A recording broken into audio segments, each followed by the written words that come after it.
Hey guys, what's up? My name is Ragnar and welcome to the Gamer's Codex. In today's Gothic Remake guide, we're taking a look at some of the mid to late game transformation spells available in the colony. These powerful spells allow you to temporarily take form of some of the most dangerous creatures in the game, giving you access to their abilities, attacks, and in some cases entirely new ways to explore the world. Most of these transformations can be purchased from vendors such as Bal Kadar in the Swamp Camp or Kronos in the New Camp as you progress through the story. Let's get started with the Bloodhound. The Bloodhound is one of the weaker transformations we're looking at today, but it still has its uses. Its main advantage is speed.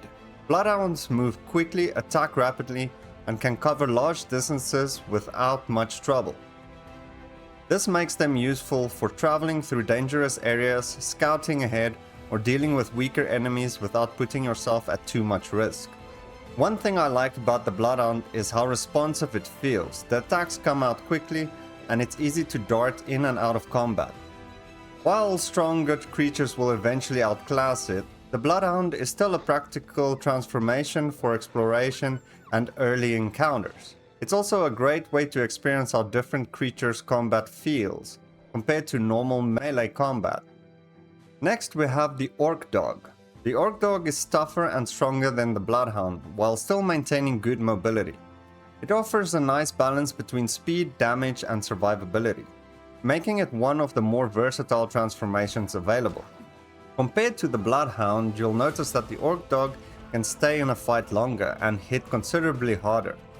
It feels less like a scouting creature and more like a genuine combat form. The attacks have good reach, the creature is durable enough to take a few hits, and it remains mobile enough to reposition when needed. If you're looking for a transformation that can comfortably handle both exploration and combat, the Orc Dog is a very solid choice. Now let's take a look at the Biter. The Biter focuses on aggressive melee combat. Its attacks are fast, relentless, and capable of putting constant pressure on enemies.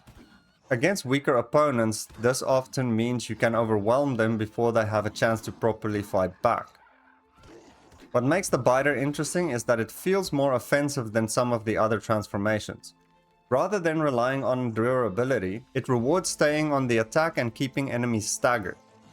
The fast attack animations also make combat feel very fluid and satisfying. While it doesn't have the raw power of the Swampshark or Shadowbeast, it's still a dangerous predator and a fun transformation for players who enjoy a more aggressive playstyle.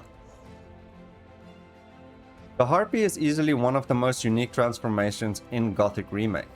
Unlike the other creatures on this list, the Harpy can fly. This completely changes how you interact with the world and opens up opportunities that simply doesn't exist with ground-based transformations.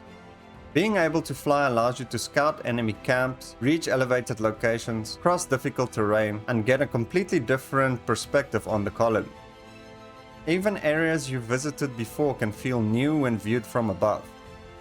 Combat isn't necessarily the Harpy's greatest strength, but that's not really why people use this transformation.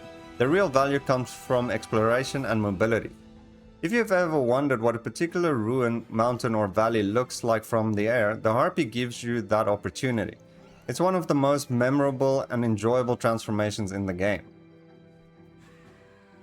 Next up is the Swampshark. This is the transformation that really surprised me. While the Shadowbeast usually gets all the attention, I found the Swampshark to be the stronger overall combat form. The Swampshark combines high damage with incredible durability. Its attacks hit almost as hard as the Shadowbeast, but what really sets it apart is how much punishment it can take. In my experience, it can survive roughly twice as much damage, allowing you to stay in fights much longer without worrying about getting overwhelmed. This creature feels like a true tank. You can charge directly into groups of enemies, absorb hits that would quickly kill other transformations, and keep dealing consistent damage throughout the fight. If your goal is simply to win difficult battles as safely as possible, the Swampshark is arguably the best transformation in the game. It's powerful, durable, and incredibly reliable in almost every combat situation. Finally, we have the Shadowbeast. The Shadowbeast is one of the most iconic creatures in Gothic, and transforming into one feels absolutely incredible. It's fast, aggressive, and capable of dealing devastating damage in close combat. Compared to the Swampshark, the Shadowbeast trades some durability for mobility. It moves faster, feels more agile, and can quickly close the distance to enemies. The damage output is still excellent, making it a very dangerous transformation in its own right.